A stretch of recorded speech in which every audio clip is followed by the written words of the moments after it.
ગઈકાલે રાત્રે બનેલા હિટ એન્ડ રનના બનાવમાં સાંસદ રંજનબેન ભટ્ટ વિવાદમાં આવ્યા છે। ફતેગંજ સર્કલ પાસેથી રોંગ સાઈડ સમોસા લેવા નીકળેલા MS યુનિવર્સિટીના બે વિદ્યાર્થીઓને એક કાર ચાલક ટક્કર મારી હતી। લોકોએ કાર ચાલકને ઝડપી પાડી પોલીસને હવાલે કર્યો હતો।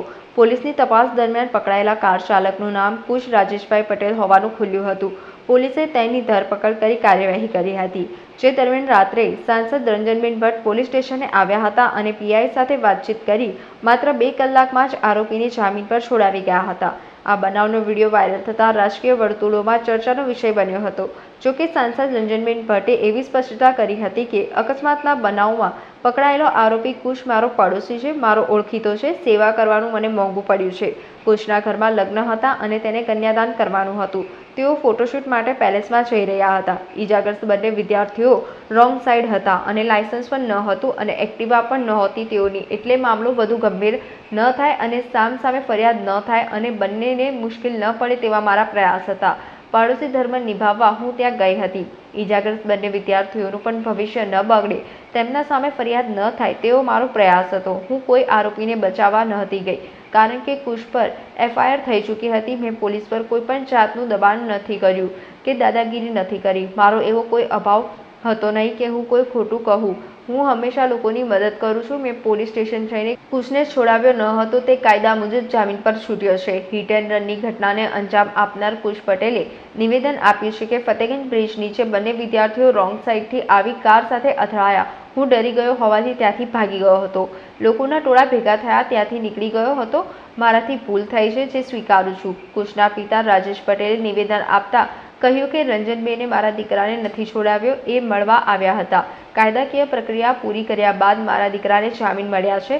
ઘરે લગ્ન પ્રસંગ હોવાથી મારા દીકરાને વહેલો છોડાવવું જરૂરી હતું। રંજનબેનને મળી મેં રજૂઆત કરી હતી। ઈજાગ્રસ્ત નૈનિંગ બામણિયા બહેન ભાવનાબેન બામણિયાએ નિવેદન આપતા કહ્યું કે પરમ દિવસે સાંજે અકસ્માતની ઘટના બની। અકસ્માતની જાણ થતાં અમે સયાજી હોસ્પિટલ આવ્યા હતા। અમને એવું કે નાનું એવું એક્સિડન્ટ હશે। જોકે અહીં આવી ખબર પડી કે મારા ભાઈને માથામાં ટાંકા આવ્યા અને ઓપરેશન પણ થયું છે। અકસ્માત થયા બાદ કાર ચાલક કુશ પટેલ ભાગી ગયો। કાર ચાલકે પોતાની ભૂલ સમજવી જોઈએ। પરમ દિવસે રાતે 5 વાગે આજુબાજુ મને જાણ થઈ કે નહીં કંઈક વાગ્યું છે એવી રીતે। પછી અમે લોકો આવ્યા ને પછી ખબર પડી કે વધુ પડતું વાગ્યું। અમને એમ કે એક્સિડન્ટ થયું એટલે કદાચ છોલાયા હશે કે પડ્યા હશે સ્કૂટર પર। અહીંયા આવીને પછી ખબર પડી કે ઓપરેશનમાં લઈ જવાના છે। ઓપરેશનથી માથામાં સ્ટીચીસ આવ્યા છે, આખું છોલાઈ ગયું છે બોડી। પછી અમને રાતે પછી એના ભાઈબંધે ફરિયાદ તો કરી, પણ આરોપી છે અને સાંસદ છોડાવીને લઈ ગયા છે। શું અપેક્ષા રાખી રહ્યું છે પરિવાર, કારણ કે આટલું મોટું ઇન્જરી થઈ છે, આટલું નુકસાન થયું છે? અપેક્ષા તો એ જ રાખી, જો કોઈ પણ નાનો અમથો અકસ્માત કરતો હોય તો એને પોતાની ભૂલ સમજવી જોઈએ કે ના આપણે એટલીસ્ટ જોઈએ કે એને શું થયું। તમે એવી રીતે ભાગી જાઓ છો અને પાછળથી આવી રીતે હેલ્પ કરે છે, એટલીસ્ટ જોવું તો જોઈએ ને કે છોકરાને શું થયું છે શું નહીં। હજી એમની જોડે બીજો એનો ફ્રેન્ડ હતો તો એને પણ થોડું ઘણું લાગ્યું છે, એટલે તમારે આવીને ચેક તો કરવું જોઈએ ને। અમે તો કશું નહીં અત્યારે તો કે બસ મારા ભાઈ ઠીક થઈ જાય। ના ના એવું મને કોઈ આઈડિયા નથી, મારું ફેમિલી નીચે છે, એ લોકોને ખબર હશે, એટલે એવું બધી મને કંઈ ખાસ ખબર નથી। બેને એટલા માટે બોલાવવા પડ્યા કારણ કે મારે શું છે ઘરમાં પ્રસંગ હતો અને ખુશને રાતે કન્યાદાન કરવાનું હતું। એટલા માટે મેં બેનને કીધું કે એને ના હોય તો 1-2 કલાક માટે એને રજા આપો। કે રંજનબેન મેં કીધું, મેં રિક્વેસ્ટ કરી કે બેન મને આવી રીતે મારા છોકરાને કન્યાદાન કરવાનું છે, તો કન્યાદાન કરવા માટે મને થોડું શોર્ટ આઉટ કરી આપો કે એ કરીને બી પાછો કે બી પ્રોસેસ હશે, જે હાજર થવાનું છે એ બધું અમે હાજર થઈ જઈશું। એક પ્રસંગ મારે સાચવવાનો હતો કારણ કે 4 દિવસનો પ્રસંગ હતો, આ છેલ્લા દિવસે આવું બન્યું છે। હા, જામીન લીધા છે પોલીસ સ્ટેશનમાંથી, મેં જામીન લીધા છે અને હવે પ્રોસેસ જે આગળ થશે, આમ તો કેવું છે કે વાંક તો બેવનો છે, બરાબર છે, સમાધાન થાય તો સૌથી સારું, કારણ કે 2 છોકરાનું કેરિયર ના બગડે, આપણે એવું વિચારીએ છીએ। હા, આમાં એવું છે કે આમાં કેવું છે કે 2 છોકરા FIR કરવા માટે તૈયાર નથી, પણ બીજા બધા છોકરાઓ છે ને એ લોકો FIR કરેલી છે અને આ 2 છોકરાઓને તો ખબર જ નથી કે FIR પાડી છે। ના, બેને છોડાયા નથી, બેને છોડાયા નથી, હું ચોખ્ખું કહું। જે બેને ખાલી એટલું કીધું કે જે થાય એ લીગલ જ કરવાનું છે। મેં લીગલ પ્રોસેસ કરીને મેં લીધો છે, ખુશને છોડાયા છે, મેં જામીન આપ્યા છે, મેં પોતે જ જામીન આપ્યા છે। આ ઘટના લગભગ 4:10 થી 4:20 વચ્ચેની છે। એ ટાઈમે હું આપણે નિઝામપુરા તરફથી થઈ ફતેગંજ જતા હતા, કેમ કે અમારે લક્ષ્મી વિલાસ પેલેસ જવાનું હતું, ફોટોશૂટ હતો એટલા માટે। તો એ ટાઈમે અમારી 2 ગાડીઓ જોડે હતી, ગ્રીન સિગ્નલ હતું અમારું, અમે લોકો નીકળતા હતા અને એ લોકો સામેની સાઈડથી રોંગ સાઈડ આવ્યા હતા. 2 સ્ટુડન્ટ હતા એક્ટિવા લઈને. તેઓ પાસે તેમનું લાયસન્સ બી નહોતું અને એક્ટિવા બી બીજાના નામે હતી અને તેઓ ગાડીમાં આવીને ભટકાણા. હું બી ગયો એકદમ જ થયું એટલે અકસ્માત હતું એટલે, અને મને કંઈ સૂઝ્યું ના એટલે હું ત્યાં ઊભો ના રહ્યો. મારી એક ભૂલ હતી આ કે હું ત્યાં ઊભો ના રહ્યો. એના પછીની પ્રોસિજર મને કશી જ નથી ખબર. ત્યાં આગળથી પછી PCR વેનમાં હું ફતેગંજ પોલીસ સ્ટેશન આવી ગયો. એના પછીની પ્રોસિજર મને કશી જ નથી. હા, મારું મેડિકલ ચેકઅપ કરાવડાવ્યું હતું. એ ચેકઅપ થઈ ગયું છે. મારું રિપોર્ટ હજી મને નથી. એના પછી મેં બધાને જેટલાને બી ઇન્ફોર્મ કરવા જેવું હતું કે લાગે કે હા અમને ઇન્ફોર્મ કરવા જેવું છે, બધાને મેં કોલ કરી દીધા. મેં એમને કહી દીધું કે હું આ લોકેશન પર જઈને ઊભો રહીશ અને હું એ જ લોકેશન પર જઈને ઊભો રહ્યો, ત્યાંથી હલ્યો બી નથી. એટલે એવું બી ના થાય કે બીજા જે લોકોને ઇન્ફોર્મ કર્યું હોય તે લોકો બીજે કશે પર સેવા કરવું. હું એવું માનું છું કે જે કંઈ થયું એ મેં મારું કામ કર્યું. નેગેટિવ સ્વભાવ નથી કે નેગેટિવ કામ કરવાનું હું કરતી નથી. જે દીકરાએ કુશ છે એની ગાડીમાં એ પોતે જઈ રહ્યો હતો, સિગ્નલ ખુલ્લું હતું એટલે એ એની રીતે બરાબર જઈ રહ્યો હતો. જે બંને ફિઝિયો ડૉક્ટર વિદ્યાર્થીઓને વાગ્યું એ પોતે રોંગ સાઈડ હતા. સિગ્નલ બંધ હતું, એમનું પોતાનું એક્ટિવા નહોતું, એમનું પોતાનું લાયસન્સ પણ નહોતું.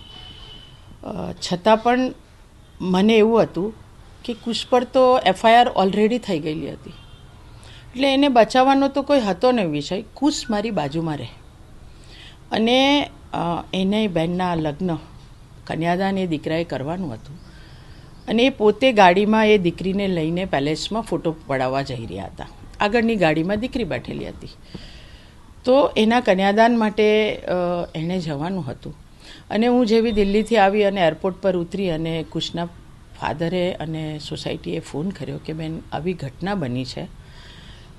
એટલે કુશને છોડાવવા હોત તો હું ઘરેથી ફોન કરી લેત ને છૂટી જાત. પણ જે સમગ્ર ઘટનાની મને જે જાણ થઈ એ પ્રમાણે કુશને તો FIR હતી એટલે એના પર તો ગુનો ઓલરેડી દાખલ થઈ ગયેલો હતો. એટલે એણે તો એ પ્રોસિજરમાંથી બહાર નીકળવાનું જ હતું. એટલે ફતેગંજ પોલીસ સ્ટેશને પોતે પોલીસની જે કાર્યવાહી હોય એ કાર્યવાહી સાથે કરીને એને જામીન પર છોડ્યો છે. વિડીયોમાં જે બતાવવામાં આવે છે કે હું મારી ગાડીમાં બેસાડીને લઈ ગઈ, હું મારી ગાડીમાં બેસાડીને લાવી જ નથી. મારી સાથે મારો પોતો પણ છે, આપ જુઓ છો, એ મને એરપોર્ટ પર લેવા આવ્યો હતો.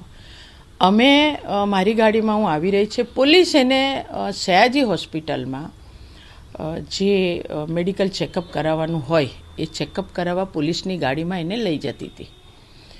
એટલે હું તો આ જે દીકરો છે તો સોસાયટીવાળા પોતે આ વિદ્યાર્થી મિત્રો જેને વાગ્યું છે એના પર પણ કોઈ કેસ ના કરી દે એટલે હું સમજાવવાની ભૂમિકાથી હું એ લોકો પાસે ગઈ હતી.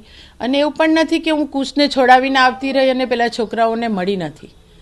હું એ વિદ્યાર્થી જે ટોળું હતું એમને હું મળી, એમની સાથે મેં વાતચીત બી કરી. એ લોકો ચોક્કસ વિડીયો ઉતાર્યો. એ લોકોએ પોલીસ સ્ટેશનમાં જઈને હું નહોતી ગઈ એ પહેલાં પણ પોલીસની કાર્યવાહીનો પણ વિડીયો એ લોકો ઉતારતા હતા, જે આ બહુ મોટો ગુનો કહેવાય. તો આ બધી કાર્યવાહી આ લોકોએ કરી અને મને હતું કે હું પોલીસને આ છોકરાઓને પણ કંઈ ન થાય, જે આ કુશના પેરેન્ટ્સ અને જે સોસાયટીવાળા છે, કેમ કે જે વિદ્યાર્થીઓ ભણતા હતા એને વાગ્યું, રોંગ સાઈડ ગયા એટલે ટ્રાફિકના નિયમનું તો ઉલ્લંઘન છોકરાઓએ કર્યું છે, કુશે નહોતું કર્યું. પણ હા, કુશની ગાડી સાથે આ બંને દીકરાઓ અથડાયા હતા જેનાથી દીકરાઓને વાગ્યું. કુશની ભૂલ છે, મેં એવું પણ કીધું કે તારી ભૂલ છે, તારાથી વાગ્યું. ભલે આ લોકો રોંગ સાઈડ હતા, વાગ્યું તારાથી, તું ગાડી પર હતો એટલે તારે એમને હોસ્પિટલ લઈ જવાના હતા.